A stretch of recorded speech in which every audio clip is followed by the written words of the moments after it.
ስሜት ሊሆን የሚገባው ምንድነው? ነብዩን አለይሂ ሰላቱ ወሰለም በሐያት ያገኘዋቸው ያክል ለዘይራቸው ነው መሄዱ የሚሉ ስሜት ውስጥ ላይ መፈጠር አለበት። ይህን ስሜት ነው ይዘህ መሄድ ካልሆነ የዛም ቦታ መጠን ማግኘታችን። ተመልሰን መጥተናል። ክቡራትና ክቡራን ተመልካቾቻችን ይህ ባለፈው ሳምንት ኡስታዝ ኢብራሂም አህመድ ኢብራሂም ጋር ጀምረን የነበረው ወግ ቀጣይ ክፍል ነው። ቀድመን ተናግረን እንደነበረው ሁሉ በዛው ሴታፕ የቀጠልነው ነው። እንደ ፕሮቶኮል ሆኖ ልብስ መቀየር ያስገድደናል የፕሮዳክሽን ስርዓቱ። ምክንያቱም ተመልካቾች ይህን ነገር አይቼዋለሁ እንዴ የሚል አሻሚ ስሜት ውስጥ እንዳይገቡ ለመታደግ ሲባል ይህንን ቀድመን ስለተናገርን ፊክስ አድርገናል። ሙምኪን ያንን ያልሰማ ሰው ደግሞ ካለ አይቼዋለሁ እንዳይል ነው። ይህ አዲስ ክፍል ነው። እንኳን ተገናኘን ኦሬዲ እንኳን ደህና መጣ። ያው የተለመደ ነገር ስለሆነ እንኳን ተገናኘን። ይሄ ሁሉ የጉዞ ታሪኮች የመውጣት መመለስ የንያህም ራሱ ከፍታ ዝም ብሎ የመጣ አይመስለኝም።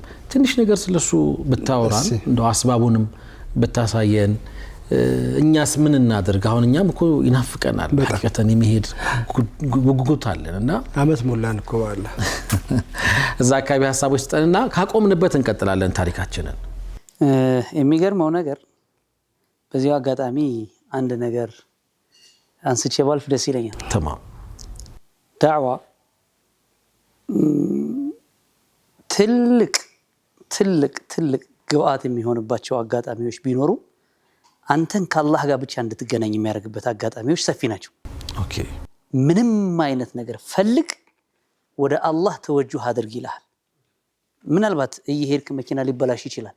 መካኒክ መጥራትህ እኮ ሰበብ ነው። ነዳጅም ከሆነ መሙላትህ ሰበብ ነው። ግን ከዛ በፊት ምን ይላል? ረካዓቴን ስገድ ወይ ኢስቲግፋር አድርግ ወይ ዱዓ አድርግ ብሎ መጀመሪያ አላቃህን ወደ አላህ ነው የሚመልስልህና ብዙ ጊዜ ይሄ ነገር በተግባር በዳዕዋ ያየንበት አጋጣሚ አለ። ከዛ ተነስቼ ድሮ ያቺ ያልኳችሁ የደረስነቷ ሀያት ላይ ዱዓ እያልን አንዳንዴ ስንቀመጥ ያ ረብ እንደው ጁሙዓን ሐረም አሰግደን እያልን ዱዓ እናደርግ ነበር የቂርአት ባልደረቦቼ ጋርና ይመስለኛል እንግዲህ ለዓለሁ የሱ ዱዓ ወይ ደርሷል ወይ ሊደርስ ነው ባላቅም እቺ የታየችው አላህ ያው የአላህ ኒዕማ ሆኖ የመመላለሱ እድል የተፈጠረችው ከዚህ ዱዓ ነው ብዬ ገምታለሁ። ግን ይህን ነገር ሲታሰብ ብዙ ጊዜ ያው እንደምታውቁት ክፍለ ሀገር ደርሶ መምጣት ከዚህ ሀረር ደርሶ መምጣት ራሱን የቻለ ተጽዕኖ አለው። በደንብ የምታስተዳድረው ወይም የምትመራው ቤተሰብ ይኖራል። የራስ የሥራ ጉዳይ ይኖራል። የጉዞ ራሱን የቻለ የሚጠብቅብህ hatta ሐጅ እንኳን ሊምንስተጣዕኩ ነው የሚለው አላህ። እነሱ አይነት ነገሮች ይኖራሉና ይሄም ራሱ አንድ ሌላ ራሱን የቻለ ፓርት ነው ብዬ አስባለሁ።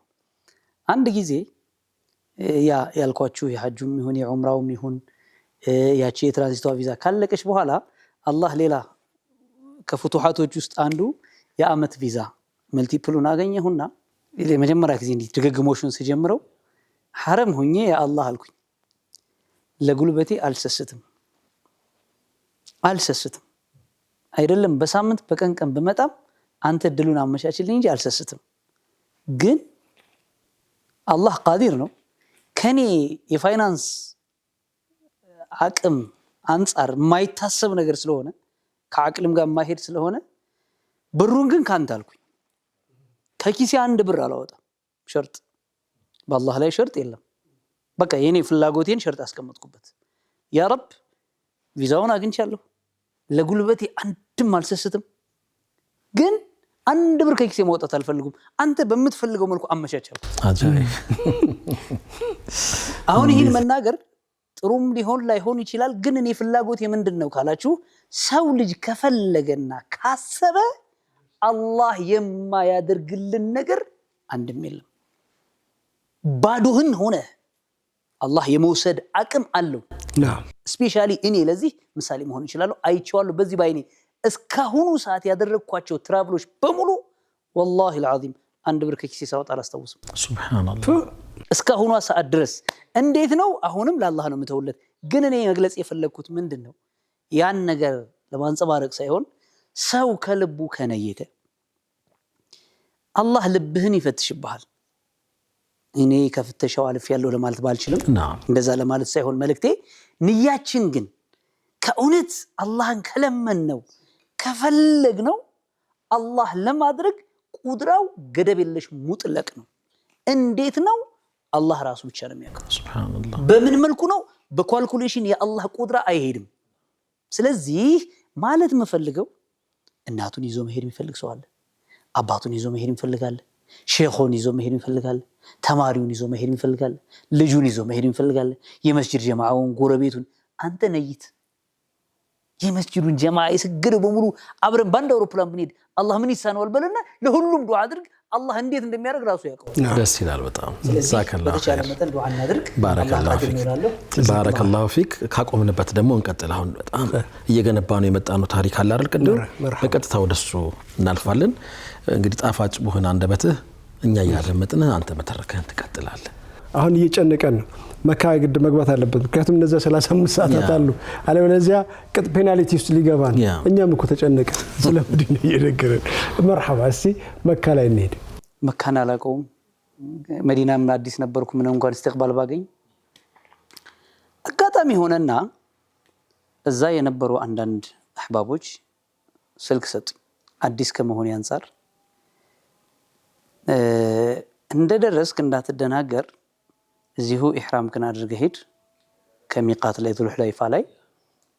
ግን ስትሄድ መካም ላይ ሆቴል መሄድ ትችላለህ። ከሆቴል በፊት ግን እንዳትደናገር፣ እቃ እጅህ ላይ ምንም ነገር ሊኖር ይችላልና መስገባት ምናምን የማይቻልበት አጋጣሚ ተፈጥሮ እንዳትደናገር የሆነ ስልክ እንስጥህ አሉኝ። እዛም መርከዝ አለ፣ በመስጂድ ቢላደን አካባቢ ገባ ብለህ የተደራጁት መርከዝ አለ። ማደሪያ እንደዚህ ጀማዓ ሲመጣና እዛ ቦታ ታርፋለህ ብለው ስልክ ሰጡኝ። ለነዛ ሰው ስደውልላቸው በረው ገና መኪናው ሳይቆም የሚቆምበት ቦታ ጠብቁኝ። ማሻአላህ ኢስቲቅባል አረጉኝ። ግን የሚገርመው ኢህራም አድርጌያለሁ። መግባት አይችልም እነሱ ጋር በሰዓቱ ክልክል ነው። በትራንዚት ቪዛ ዑምራ አይቻልም። የዑምራ ቪዛ ብቻ ይላሉ በዛ ሰዓት። ይገርማል። እኛ ደግሞ ኢትዮጵያውያን በዛ ሰዓት እድሉ የለንም፣ ዝግ ነበረ። ከዚህ ጋር ሌላ ስህተት፣ ያው የሸሪዓዊ ስህተት ሳይሆን ለነሱ ትኩረት የሚያስብ አይነት ነገር ሰራሁኝ። ምን አደረኩ? አቴንሽኔ እንዳልኳችሁ ልቤ በጣም ስለተነሳሳ አስተሳሰቤ በሙሉ ትኩረቴ የነበረው ስራዎችና መዛራቶች ላይ እንጂ አለባበስ አልነበረም። አጋጣሚ ሆኖ እጄ ላይ ሪያል የለም፣ የኢህራም ልብስ አልያዝኩም። አንዲት ነጠላ ላይኛዋን ብቻ ወይም ታችኛዋን ብቻ የምትሆን አንዷን ብቻ ነጭ ኢህራም ልብስ ይዣለሁ። ሌላ ወደ ቬዥነት የሚሄድ ኖርማል ፎጣ ይዤ ነበር። በቃ ያለኝ አማራጭ አሁን ሱናውን ብቻ ነው ማጣው። እዛ ቦታ ላይ ያለችኝ የትራንስፖርት ብቻ ብር ናት። የምቀበለው ብር ቢኖርም እጄ ላይ የለም። ብቻ ግን ለትራንስፖርት የምትሆን በቂ ብር አለችኝ። ከዛች ውጭ ከነካኋት የኢህራም ልብስ ከገዛው አለቀል፣ ትራንስፖርቱም ችግር ውስጥ ልገባ ነው። ያለኝ አማራጭ ያን አንዱን ሽርጥ አደረኩት፣ ነጭ ያልሆነው ላይኛውን ከላይ ለበስኩት። እንደምንም መካ ገብቼ የተቀበሉኝም ሰዎች ትኩረት አልሰጡትም፣ አላዩኝም። ወደ ነጭ የተወሰነ ይቀራል። ኦኬ ገብቼ ሽንት ቤት ውዱእ አደርጋለሁ ብዬ ወደ ሊፍት ስገባ አንዱ ፖሊስ ያዘኝ። ና አለኝ። ሄድኩ። ቪዛ አምጣል፣ ፓስፖርትህን አለኝ። ሰጠሁት። እስካን ነው የሚያደርጉት እነሱ፣ ቀጥታ ዝም ብሎ ምንም አይፈልጉም። እስካን አደረገው፣ ሂስትሪ ይወጣለት። እሺ መች ነው የመጣኸው አለኝ። እውነቱን ነገርኩት። መች ነው የምትወጣው አለኝ። ዑምራ ሰርቼ አሁን ልወጣ ነው አልኩት። ምንም ሀጃ የለኝም አለኝ። ወደ የት ነው የምትሄደው አለኝ።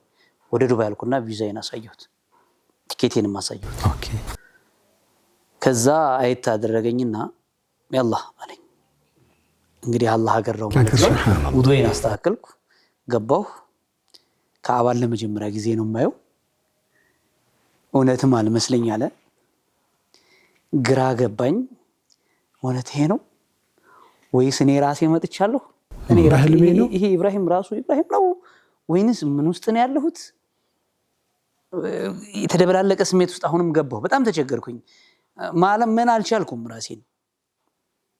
ብቻ አልহামዱሊላህ ትንሽ ወደ ኋላ የቀረዋትንም ሞጠል አድርጌ ነበረ።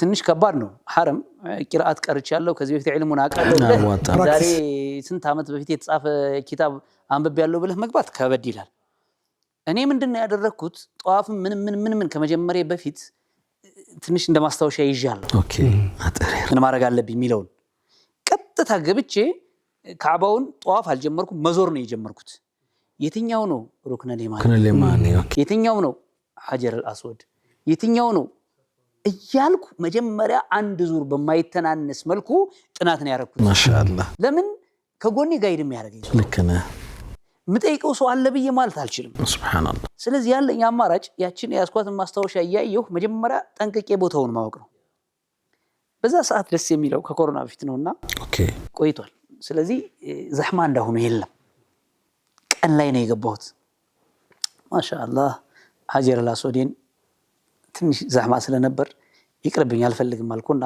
ትቼ ብቻ ተስሊም አድርጌ ጀመርኩ ጧፌን ጨረስኩ መቃም ኢብራሂም ክፍት ነው ከሱ ጀርባ ረካዓቴን ሰገድኩ ሶፋና መርዋዬን ሰራሁ ጸጉሬን ተቆረጥኩ በዛ ሰዓት የኢህራም ልብስ ጧፍ ለማድረግም ይሁን ካዕባው ጋር ለመግባት ሸርጥ አይደለም ኦኬ በሌላ የጀመረው በጀለቢያ መነገር ኮቪድ በኋላ ነው በኖርማል ልብሳው ጧፍ ይደረግ ነበር የጀመረው ከኮቪድ በኋላ ነው ከኮቪድ በኋላ ነው ከዛ በፊት በምንም ምክንያቱም ክፍት ነው እንዳሁኑ አይደለም ሰው እንዳሁኑ ዘህማ የለም ከሐጅ ውጭ በዛ ምክንያት ምንም ችግር የለብኝም ተቆረጥኩ ተመልሼ ገባሁ እና ሙልተዘሙ ላይ እንዳልኳችሁ ማስታወሻ ይዣለሁ ወደ ሙልተዘሙ አጣጋልኩና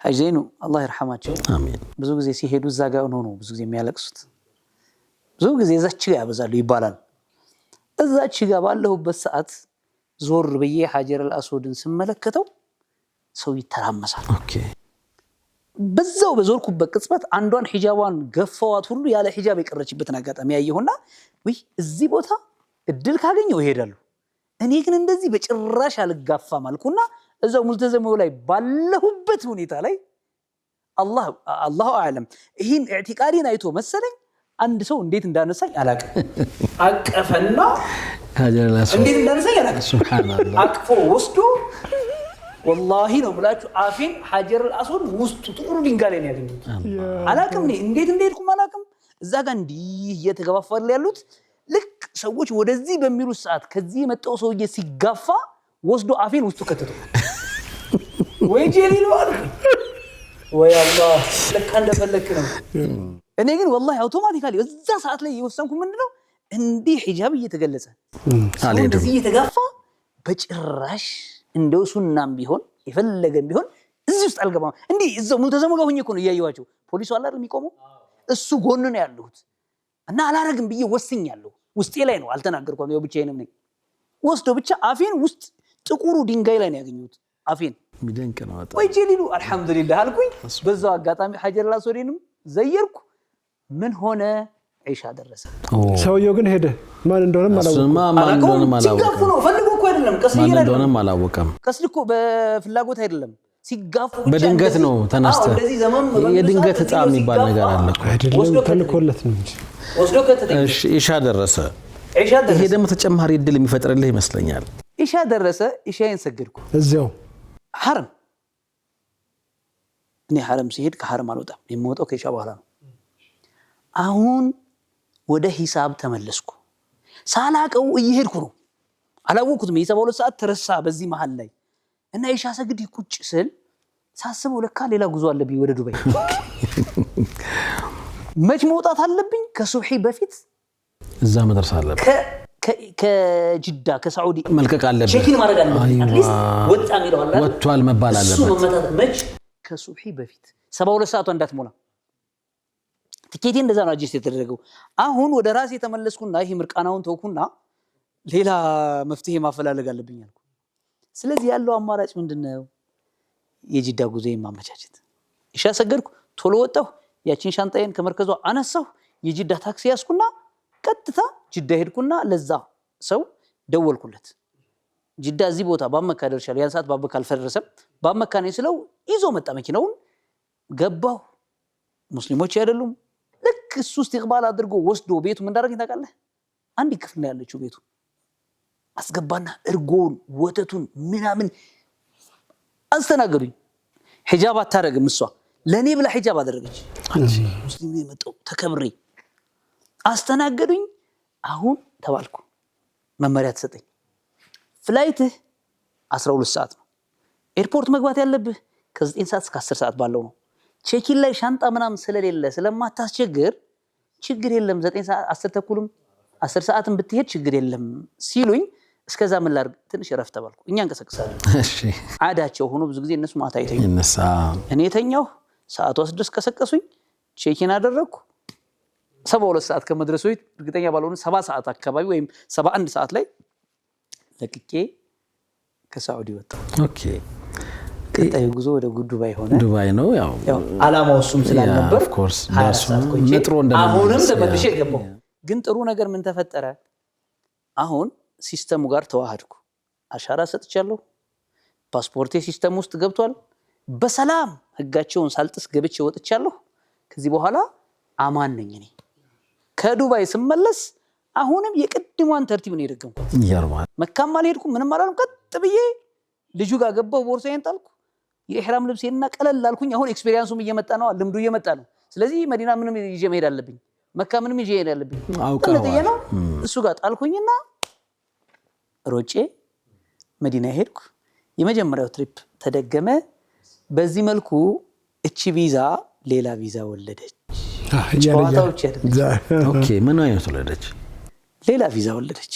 ምን አይነት ቪዛ ወለደች? እንዲህ እየተመላለስኩ በዚህው ተርቲብ በወር መሄድ ጀመርኩ። በዚሁ ራሱ በዚች ከዛ ረመዳን መጣና አላህ እንግዲህ አንዳንድ ሰዎች ኸይር ይሰሩና ይረሱታል። ይሄ የቀቡልያ ምልክት ነው ይላሉ ዑለማዎች። ኸይር ሰርተህ ያን ኸይር ከረሳኸው የቀቡልያ ምልክት፣ ወንጀል ሰርተህ ሁሌ ከተጸጸትክ የተውበት ምልክት ነው ይላሉ። ወንጀል ሰርተህ ሁሌ ከተጸጸትክ ያ የተውበት ቀቡልያ ምልክት ነው። ኸይር ሰርተህ ከረሳኸው የቀቡልያ ምልክት ነው። ስትሰራው አይደለም የምትረሳው፣ ስትረሳው ተጠንቀህ ትሰራና ከዛ በኋላ ግን መስራት ግን ትረሳዋለህ። የሆነ ሰዓት ላይ የዑምራ እድል ተከፍቶ ነበር ረመዳን ላይ ብቻ ይመስለኛል። ሳባ ኤጀንሲ ተብሎ ታስታውስ ከሆነ ያኔ ምንም አይነት ኤጀንሲ አልነበረም። ዑምራ መሄድ አይቻልም። እነሱ ብቻ ሳባ ትራቭልና ከሆነ ጋር ሆነው ጀምረው ነበር በዛ ሰዓትና እኔ ለዚህ ለትራንዚቷ ቪዛ ቲኬት ቆርጬ ነበር ለረመዳን። አጋጣሚ ጁሙዓ ሳባ መስጂድ ሰግደን ስንወጣ ኻሊድ የሙጃሂድ ልጅ ጋር እንገናኛለን እና በር ላይ ያገኘኝና ኡስታዝ ኢብራሂም ሰላም አለይኩም ምናምን ተባብለን አለይኩም ሰላም በቃ እናንተ ብር ይዞ ለሚመጣ ሰው ብቻ ነው ዑምራ የምትልክ ምናምን ተቀላለድን። እንደዚህ ፓስፖርቱን ይዞት ነበር አወጣና ይኸው የኔ ቪዛ አለኝ አይደል በኔ ፓስፖርት ይላል። ቀልዱን ልትተው አይሻልም ምናምን ተባብለን ተቀላልደን ብቻ ለየት ሲል ና አለኝ። መርሐባ ስለው ሂድና ስታዲየም ቢሮአቸው እዛ ነው ስም ነገረኝና ኻሊድ ነው የላከኝ።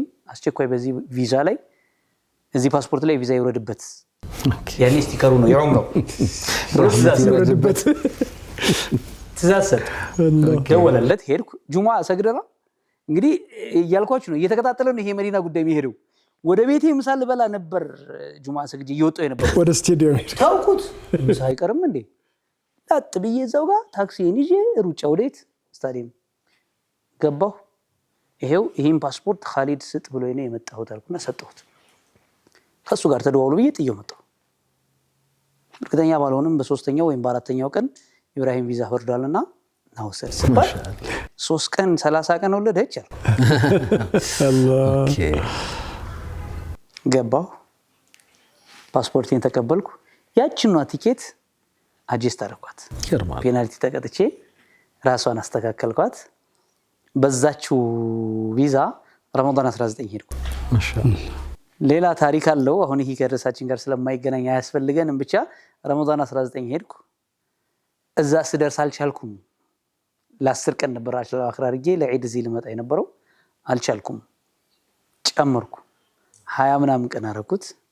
ትችላለህ 30 ቀን አንድ ወር አድርጌ ጨርሼኝ ያው ያሉት ትሪፖች እንዳሉ ሆኖ የመዲናውም የምኑም እንደተከበረ ስርዓቱ እንደተጠበቀ ሆኖ ስመለስ ችግር ተፈጠረ። ምን አይነት? 2 ኦን የሆነ ቪዛ አለኝ። እሺ ትራንዚቷም አለች። እሺ ይሄም አለ። ጀዋዛት ኢሚግሬሽኖች ሁለቱም ኦን ስለሆነ ቼክ አላደረጉትምና በየትኛው ነው ያስገቡኝ? በዛኛው ያስገቡ። በ3 ቀን ስወጣ ቼኪን አድርጌ ሻንጣዬን ጨርሼ ልኬያለሁ። ልክ ጀዋዛት ስደርስ ሲስተም አወጣለትና ፔናልቲ ያለ ፈቃድ ቆይተሃል እንዴ? ለ3 ቀን መቆየት ያለብህን 20 ቀን ቆየህ። ያ አላህ አልገባኝም። መጀመሪያ ፓስፖርቴን ቼክ አድርጋልኩት። እኔ ለ3 ቀን አልመጣሁም። የመጣሁት የወር የቀዘቀዘ ሳይሆን ትኩስ ቪዛ ይዤ ነው። ትኩስ ቪዛ ይዤ ነው የመጣሁት። ስለዚህ መጀመሪያ ፓስፖርቴን ተመልከት ስለው ግራ ገባው። ሲያዩ እውነቱን ነው፣ ትኩስ ቪዛ አለ። ያ የቀዘቀዘው 3 ቀኑ የቀዘቀዘ አንስቶ ትኩሱን ሌላ ችግር ይፈጥራል። አይሆንማ። እና ምን ይሻላል? ይሄ ከአቅሜ በላይ ነው። የኛ አለቃ እዛ ጋር ለል ሄድና እሱን አናግራለኝ። ሄድኩ። አብሮኝ የነበሩት ገቡ። በቃ እኔ ደግሞ በቃ ሰላም አገር ሰላም ብዬ ዘና ብዬ ዘግቼ ነው የመጣው። እንደዚህ መሆኑን ግምትም አልነበረኝ። አይኖርም። ከዛ ተመልሼ አለቃቸው ጋር ሲሄድ እሱም ሲስተሙን አያውቀውም እንዴት ኤግዚት ብሎ መውጣት እንዳለበት። እንደገና ለሱ አለቃ ለምናምን ተደውሎ ላይ ሚኒስትሩ ጋር ደረሰ። ከዛ ሲስተም ውስጥ ገባ። መጀመሪያ አሁን ይህን የተባበሩኝ ምንድነው የራሳቸው ስህተት ስለሆነ ነው። እኔ መቼም ጀዋዛት ላይ ገብቼ ሲስተም ውስጥ ታችው። ከዛ ምን አደረጉ? ሲስተም ላይ መጀመሪያ ያቺን የትራንዚቷን ካንስል አደረጉ። ካንስል ካደረጉ በኋላ ይሄኛውን ሴቭ አደረጉ። ከዛ በኋላ ጨርሰሃል ሂድ ሲሉኝ አውሮፕላኑ በሩን ዘግቷል። ኢላሂ ሳውዲ ኤርዌይስ ቼኪንግ ካደረክ ትኬት አይመለስም። እንደ አዲስ የምትቆርጠው እንደ አዲስ ወይንም ፍላይት ከማድረጉ ፕሌን 1 ሰዓት ከምናምን በፊት ሲስተሙ ላይ ሄደህ ቼኪን ያረክበት ቦታ ላይ ካንስል ማስደረግ አለብህ። እንደዛ ከሆነ ፔናልቲ ሆኖ ልተርፍ ትችላለህ። ካልሆነ ግን ቼኪን ካደረክ በኋላ ማሰላማ ትኬትህ ኤክስፓየር ነው የሚያደርገው። እሺ እኔ በ10 ምናምን ሺህ ብር ትኬት ቆርጬ የመጣው ሰው ነኝ። ሸዋል 10 አካባቢ ነው ሰው ረመዳኑን አጣጥሞ ሸዋሉን ጾሞ የሚመለስበት ሰዓት ነው። ዋን ዌይ ብቻ 22000 ምናምን ጠይቀው። ወራ አይሆንም እንዴ? እኔ የለኝም እንዴት ነው የማደርገው? ወዲያውኑ ተሯሯጥኩና ብቻ ሌላ ሲስተም ፈጥሬ በዶሜስቲክ በረራ አደረኩኝ። ከዛ ወደ ሪያድ፣ ከሪያድ በኢትዮጵያ ኤርላይንስ በርካሽ በ7000 ብር ተገኘልኝ። ከዛ ተነስቼ ሌላም ጉዳይ ነበረኝ አሁን ማናነሳው ለጉዳዬ እሁድ ጧት ደረስኩ። የሚደንቅ ነው። ሱብሃንአላህ። ይሄ ሲገርማችሁ ይሄ ብቻ አይደለም፣ ያቺ ትራንዚት ቪዛ ሌላም ወለደች ኤክስፓየር ከማድረጓ በፊት። እናትህን ሐጅ ውሰድ ሙህሪም የላትም ተብዬ ከቤተሰብ በኩል ብር መጣና ግዳጅ መጣ። ማሻአላህ። እቺ የ3 ቀን ቪዛ ገባኝ። 6 ወር ማለት የ6 ወር መልቲፕሏ ሳታልቅ እነኚህን ሁሉ አስተናገደችና አልহামዱሊላህ ረብል ዓለሚን። በጣም ብዙ ነው፣ ሰፊ ነው። የትዝብቱን መስማት አለ እንስማና በሱ ብንጣን የተሻለ የሚሆነው። በሌላ ጊዜ ሌሎች ታሪኮችን ብናቆይ ይሻላል። ትዝብቱን በሰማ ደስ ይለናል። ምን እያስተዋልክ እና አሁን እኔ አንድ ተንቢህ ማድረግ የምፈልገው ወይንም የማንቂያ ደወል ዑምራ ፈልገው ለሚሄዱ ሰዎች አንዳንድ ነገሮች ብል ደስ ይለኛል። ተማም መቼም በእርግጠኝነት አይደለም ኢንተርናሽናል ፍላይት ለማድረግ ይህን ያህል ቤተሰብ ትተህ ስራህን ትተህ ምናልባት ያንተ የግል ኢኮኖሚ የኔ የግል ኢኮኖሚ ሊለያይ እርከኑ ይችላል። በየሌቭሉ ግን የሆነ ወጪ አውጥቶ ነው የሚሄደው። መስዋዕትነት የሚከፍላቸው ነገሮች ቀላል አይደለም። ልክ ነው። ይሄን የሚያውቀው ጉዞ የሚያደርግ ሰው ነው ምን ያክል ጉዞ ከባድ እንደሆነ።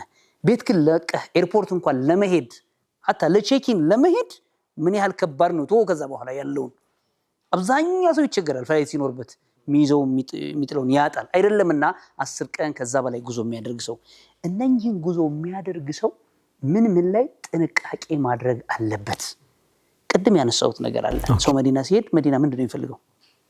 እኔ ዑምራ ብዬ ሲሄድ ማንም ሙስሊም ዑምራ ብሎ ሲሄድ ምንድነው ፍላጎቱ? ግቡ ምንድነው? መጀመሪያ ይሄ መነበብ አለበት። ከዚህ በፊት ግን አንድ ስጦታ ለእናንተ አለኝ። ምንድነው? እስካሁን የተደበቀ ኻስ ዘምዘም ናት።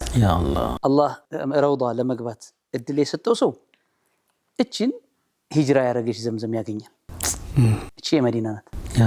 ክዳናቸው ይለያያል። እቺ የረውዳው ላይ ብቻ የምትሰጥናት፣ ከዛ ውጭ ማግኘት አይቻልም። ከ3 ወይም ከ4 ዓመት በፊት ሰላት እየሰገድክ ይታደል ነበር፣ አሁን ቆሟል። እቺ የመዲና ናት፣ ሂጅራ ያደረገች ዘምዘም ናት። እቺ መካ እንደፈለቀች ተቀድታ ለኢማሞች የምትዘጋጅ ዘምዘም ናት። ኢማሞች ብቻ ነው ሁለቱም ትልቅ። ስለዚህ አሁን ሙሃጂሩ ይሻላል ወይስ መክዩ ይሻላል መደንዩ ይሻላል? ምርጫውን ለእናንተ ሰጥና ይሄ የእናንተ ሀዲያ ይሁንልኝ ይላሉ። ጀዛከላህ። ፋክት የታሸገ ነው። እናንተ ለከፍታችሁ አላህ ይቀበል። መርሐባ። ይሄ ለእናንተ ጋብዛለሁ። ወደ ቁም ነገር ልመለስና ዑለማዎች እንደሚሉት ዑምራ ወይም ሐጅን አይደለም ጠቅላላ ዒባዳዎች፣ ሁሉም ዒባዳ አሁን ለምሳሌ ለሰላት ብንሄድ ከሸርጦች ውስጥ አንዱ ጊዜው መግባቱ ነው። ለጠቅላላ ዒባዳ ግን አንድ በጋራ አንድ የሚሆኑ ሸርጦች አሉ። 2 ሸርጦች ለማንኛውም ዒባዳ። አንዱ ኢኽላስ። ማንኛውም ዒባዳ ብታደርገው ኢኽላስ ከሌለው በዜሮ ነው የሚባዛው። ሁለተኛው ኢትባዕ ረሱል ሰለላሁ ዐለይሂ ወሰለም፣ በነቢዩ መንገድ ካልሄደ ማንኛውም ዒባዳ በዜሮ ነው የሚባዛው። ስለዚህ ስለ ኢኽላሱ ስንነሳ ብዙ ጊዜ ከኢኽላስ ጋር የሚጋጩ ነገሮችን ሰዎች መጠንቀቅ አለባቸው። 100% ኢኽላስ የለውም አይደለም ማለት መፈልገው፣ ወደ ሪያ አዳላጭ የሆኑ መንገዶች አሉ።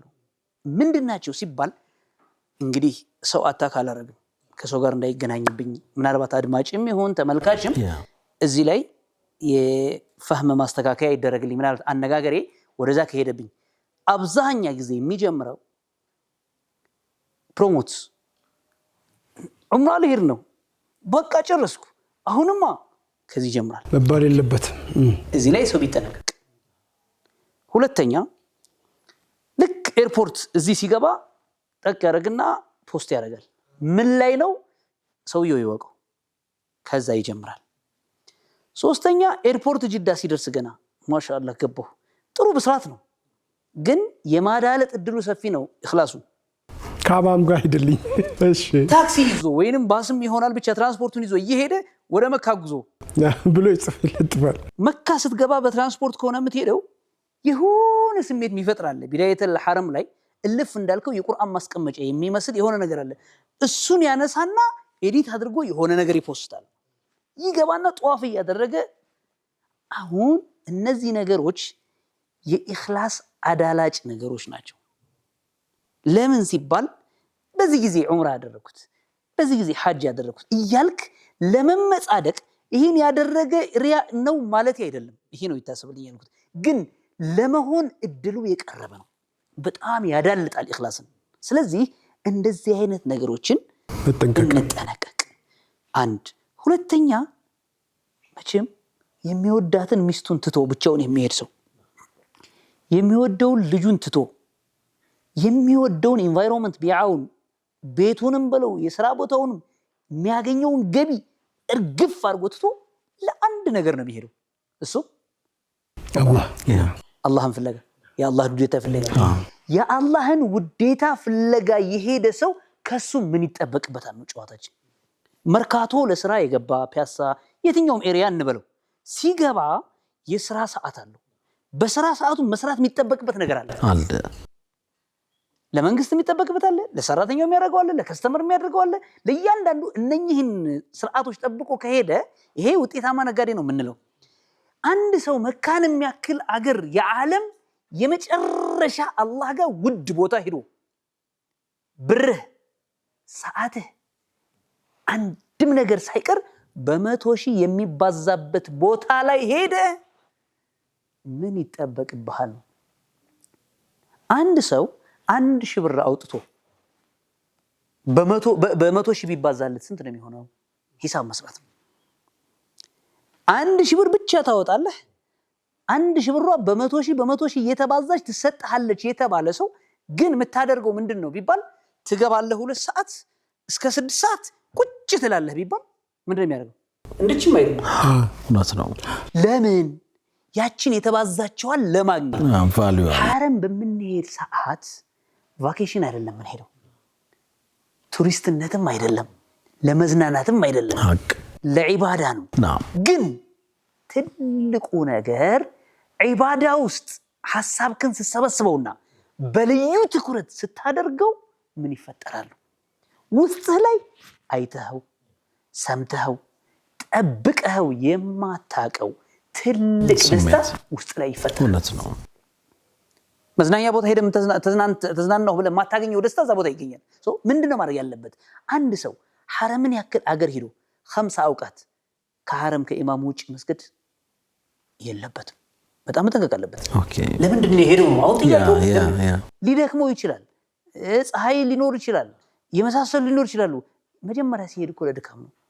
ስለዚህ ይህንን ነገር በተቻለ መጠን ፍላጎቱን ምቾቱን ይተውና ከ10 ቀን በኋላ ከ15 ቀን በኋላ ለወርም ከሆነ ሄደው ከወር በኋላ ሲመለስ እኮ ከፈለገ 24 ሰዓት መስገድ ይችላል።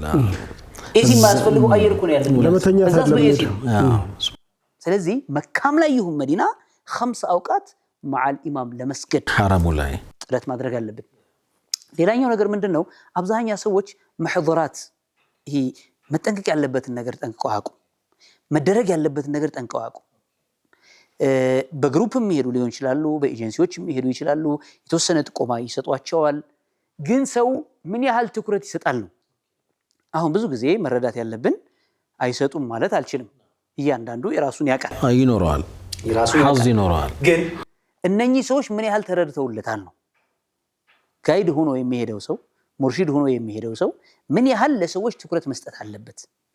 አንዳንድ ጊዜ የነቢዩ ኡመት አለይሂ ሰላቱ ወሰላም ሌላ ትልቅ ልዩ ስጦታ አለው። ሁሴን ዙሁር ይሰግዳል። አንድ ሰላት ነው የሚሰግደው። 100 ሰዎችን እንዲሰግዱ ሰበብ ከሆነ ግን አንድ ሰላት አይደለም የሚሰግደው። ስንት ሰላት ነው የሚሰግደው? 100 ሰላት። የሚገርም ነው። 2 ረካዓ ሱና ሰግዳለሁ ብሎ እነኚህን 100 ሰላት የሚያስገኙትን ሰዎች ማጣት መቻል የለበትም። ምን ማድረግ አለበት? ሱናዋንም ይስገዳት፣ ሰዎቹንም ያሰግድ፣ ከዛስ ሁሉንም አቅፎ ያዘ ማለት ነው። አንዳንድ ጊዜ ጋይድ ሆነን የምንሄድ ሰዎች ወይንም ሙርሺድ ሆነን የምንሄድ ሰዎች በራሳችን ዒባዳ ቢዚ እንሆንና እንደ ሙስባሃ ማሰሪያ እንደሌለው ሙስባሃ ሰዎች ይበተኑብናል። ግን እነሱን ጋይድ እያደረግን ተርሂብ እያደረግን ተርሂብ የሌለው እያነሳሳን ወደ ዒባዳ ብንከታቸው እኔ ቀብልያ እንኳን መስገድ ባልችል እነሱን እያነሳሳው እነሱ የሚሰግዱት ፈርድ እኔ ሰሒፋ ላይ ስለሚገባ ከዛ በኋላ ሱናውን በነፃነት ስለምሰግደው ይህን ታሳቢ አድርገን ሰዎቹን መያዝ አለብን የሚል ግምት አለ። ጀዛከላሁ ኸይር።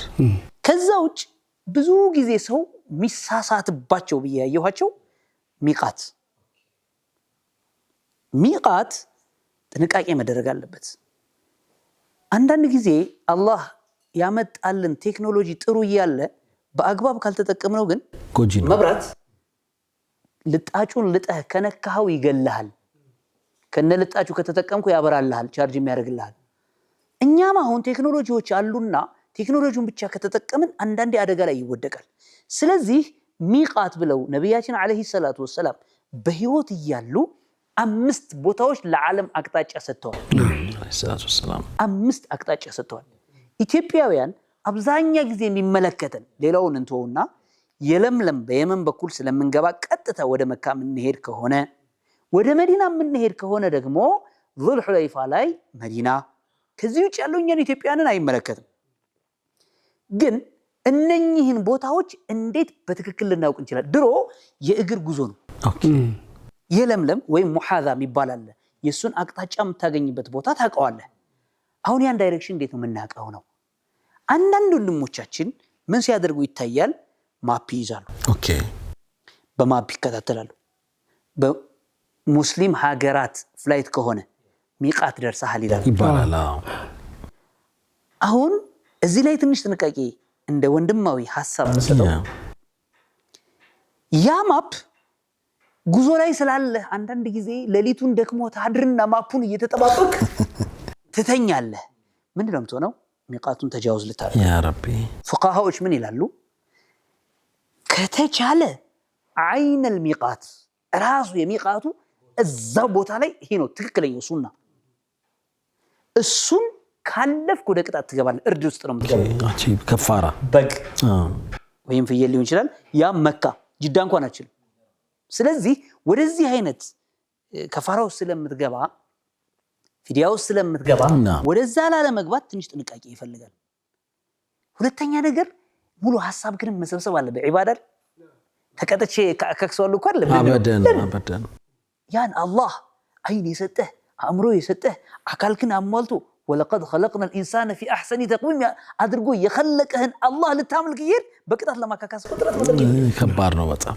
ስለዚህ መጀመሪያ መጠንቀቅ አለብን እና ፉቃሃዎች ምንድነው የሚሉት ይሄን ነገር ሸክ ካለበት ፕሌኑ ሲነሳ ገና ኢህራም ያድርግ ነው የሚሉት ፉቃሃዎች ኦኬ ለምን ሲባል ያን ቦታ በሆነ አጋጣሚ ሊረሳው ይችላል አጂ በተጃዋዝ ኦኬ ልክ ነው ከሲስተም ቢወጣበት አጋጣሚ ደግሞ ታሸልቦ ኢዕላን ሲያደርግ አውሮፕላኑ ቢያልፈው ይሄ ሰው ወደ ሌላ ነገር ስለሚገባ ስለዚህ ለጥንቃቄ ቀድሞ ማድረግ ስለሚችል ምንም ሱናው ቦታው ላይ ቢሆንም አውሮፕላን ላይ ስትሆን ፐር ሃወር ሰዓት ነው ስንት ኪሎ ሜትር ነው የሚሄደው 870 880 ኪሎ ሜትር ነው በአንድ ሰዓት የሚጓዘው ሶ አንተ እዚህ ጋር ከሆነ ሚቃት ደርሰሃል ብሎ ሲነግርህ በምን ያህል ፍጥነት እንደሚው አናውቅም እንዲህ አይነት ሹብሃቶች ስላሉ በተቻለ መጠን ፕሌኑ መንቀሳቀስ ከጀመረ በኋላ እኔ ከዚህ በፊት በተሞክሮ በተደጋጋሚ ባየሁት አንድ ሰዓት ከሆነ በኋላ ኢህራም ቢያደርግ ምርጥ ነው ጉዞ ከተጀመረ ከአንድ ሰዓት ኦኬ ግን ይሄንም ይሸከከው ይደክመኛል ረሳ ይችላልው ምናምን ብሎ ከሸከከ ፕሌኑ መነሳቱ ሰዓት ላይ اللهم لب አይለቁህማ ቤልት ሰር ምናምን ይያሉ ስለሚመጡበት በዛ ሰዓት የመተኛት ምድል ስለሌለ ምን ታረጋለህ اللهم لبك عمره فيسيره لتقبله مني እና ደግሞ ምናልባት ሚከለክለኝ ነገር ካጋጠመኝ እዛ ላይ ይፈታል ማለት አለበት እንረሳት ካቅም በላይ ነብዩ ሰለላሁ ዐለይሂ ወሰለም የሰጡት ነሲሃ ነውና ሚከለክል ካቅም በላይ ከልካይ ነገር ከተፈጠረ ኢሚግሬሽን ላይ ቢመልሱ ምናምን አይታወቅምና ከፋራው ነፃ ለመሆን በቃ ቀስር ታረጋለህ ወይ ሐልቅ ታረጋለህ ትፈታለህ ነፃ ነህ ነው ይሄ ነብዩ ሰለላሁ ዐለይሂ ወሰለም የሰጡት ኢሻራ ስለሆነ እንደ ሱናም እንደ አደብም አድርገን ብንጠቀመው የተሻለ ነው ሚቃት ሁለተኛ አለባበስ ለወንድ ልጅ ሁለት ልብስ ብቻ ነው የሚፈቀድለት አንድ ከታች የሚያሸርጣት አንድ የሚለብሳት ከዛ ውጭ ምንም አይነት የልብስ አይነት አይፈቀድለትም እነዚህም ክፍት መሆን አለባቸው በነገራችን ላይ ዲን አቅል አይደለም ነቅል ነው ነቅል ምናረግበት ግን ወሳኝነት አለው እኔ ከሁሴን አይደለም ነቅል ማድረግ ያለው እኔ ከመሐመድ ወይ መሐመድ ከኔ አይደለም ከነቢ አለይሂ ሰላቱ ወሰለም የተያዘ ነቅል ከምንጩ ዑለማዎች ያስቀመጡት ነቅል አለ ከዛ አንፃር አንዳንድ ጊዜ ምን እናያለን ሐረም ላይ ይሰፉታል የኢህራም ልብሳቸው ከዚህ ላስኪት አድርገው እንደ ሴቶች ጉርድ ቀሚስ የሚጠቀሙት የኢህራም ልብስ አለ ሰዎች ሐረም ላይ አየሁት በማለት ይተቀሙት ሊችሉ ይችላሉ ይሄ በጣም ስህተት ነው ሙሂጥ ወይንም ሙኺጥ የሚባል አለባበስ የተሰፋ ወይንም አክባቢ የተዘጋ ልብስ መልበስ ስለማይፈቀድ እሷ ላይ ትንሽ ጥንቃቄ ማድረግ ይጠበቅብናል ከቀበቶና ከጫማ ክፍት የሆነ ጫማ ከሱጭ ማድረግ የለብንም ባረከላሁ ኮፊያ ምናምን ተሸፋፍኖ መተኛት አንዳንድ የደክመና ሆቴል ስገባ ተሸፋፍኖ መተኛት እነዚህ ጥፍር መቁረጥ መጀመሪያ ላይ ነው የምናደርጋቸውና ሌላ ጊዜ በሰፊው የምናገኝበት አጋጣሚ ካለ ያንዳንዱ ነጥብ እናነሳለን እነዚህ ነገሮች ላይ መጠንቀቅ አለበት ይሄንን ትምህርትማ አንተውም እንጠቀምበታለን ኢንሻአላህ ለአጋጣሚዎች ይኖራሉ እኛም እንጠቀምበት አጋጣሚዎች ይኖራሉ በዱዓ እንውጣ መሐመድ ብዙ ሐሳብ ሊኖር ይችላል ግን ሐሳቦችን ሌላ ጊዜ ማገኛለን ወንድም በጣም ኢንሻአላህ በዚሁ አጋጣሚ ከዱዓ በፊት አንዲት የግሌ መልእክት ነሲሃ ተማም ምናልባት እስካሁን ካሳለፍናቸው ቆይታዎች ውስጥ ኸይርና ثواب ያለው ነገር ከሆነ ክሬዲቱን ለአላህ እንሰጣለን አላህ ነው ኸይር ያናገረን ያሰማን ከአላህ ነው ምናልባት ከንግግሬ ላይ ከሸሪዓም ጋር ይሁን ከምን ግድፈት ያለበት ነገር ቢኖር ምሳሌ ለኔ ነውና ለመታረም እኔም ዝግጁ ነኝ ጀዛከላሁ ኸይር በተስሂህ ያዝልኝ ባረከላሁ ፊክ እኔ ከሶሻል ሚዲያ ሩቅ ነኝና ምናልባት ኮሜንትም በሉት ቲቪም በሉት በነገራችን ላይ ቲቪ ቤቴም የለኝም ሶሻል ሚዲያ ላይ በጣም ደካማ ሰው ነኝና በማንኛውም አጋጣሚ ከናንተ ከወንድሞቼ እርምቱን ለመቀበል ዝግጁ ነኝና በዚህ ይያዝልኝ ማለት ወዳለሁ تمام አሁን በዱዓ አይደለ አሁን ዱዓ سبحانك اللهم وبحمدك نشهد ان لا اله الا انت وحدك لا شريك لك ولك الحمد ولك الشكر بسم الله الرحمن الرحيم الحمد لله رب العالمين والصلاة والسلام على رسول الله صلى الله عليه وسلم ربنا ظلمنا أنفسنا وإن لم تغفر لنا وترحمنا لنكونن من الخاسرين آمين ربنا لا تؤاخذنا إن نسينا أو أخطأنا آمين ربنا ولا تحمل علينا إصرا كما حملته على الذين من قبلنا ربنا ولا تحملنا ما لا طاقة لنا به واعف عنا واغفر لنا وارحمنا واعف عنا واغفر لنا وارحمنا واعف عنا واغفر لنا وارحمنا أنت مولانا فانصرنا على القوم الكافرين اللهم إنا نسألك العفو والعافية والمعافاة الدائمة في الدين والدنيا والآخرة آمين. اللهم اغفر للمسلمين والمسلمات والمؤمنين والمؤمنات الأحياء منهم الأموات آمين. إنك سميع قريب مجيب الدعوات يا رب العالمين آمين. رب ارحمهما كما ربونا صغارا آمين. رب ارحمهما كما ربونا صغارا آمين. رب ارحمهما كما ربونا صغارا آمين. اللهم أرنا الحق حقا وارزقنا اتباعه آمين. وأرنا الباطل باطلا وارزقنا اجتنابه آمين. اللهم اختر لنا ما هو خير لنا من أمر ديننا ودنيانا وأخرانا يا رب العالمين آمين. نسألك التقوى وحسن الخاتمة آمين. نسألك التقوى وحسن الخاتمة آمين. نسألك التقوى وحسن الخاتمة اللهم تقبل منا القليل واعف عنا الكثير ولا تؤاخذنا بالتقصير غفرانك ربنا وإليك المصير آمين. صلى الله على نبينا محمد وعلى آله وصحبه وسلم أجمعين سبحان ربك رب العزة عما يصفون وسلام على المرسلين الحمد لله رب العالمين ረበና ይባረክ ፊክ ኡስታዝና የተወዳጁ ተመልካቾቻችን እንደተለመደው የቀሪ ሌሊታችሁ በሰላዋት በእስትግፋር በቲላዋና በተለያዩ የኢባዳ አይነቶች ድምቅ ብሎ እንዲያልፍ ተመኘን። አላህ ሱብሓነሁ ወተዓላ እድሜ መርቆ እንግዲህ ሳምንት ሲያገናኘን ደግሞ በሌላ ፕሮግራም እናገኛችሁ ነው የሚሆነው። ጀዛኩሙላሁ ኸይር ወሰላሙ አለይኩም ወራህመቱላሂ ተዓላ ወበረካቱ።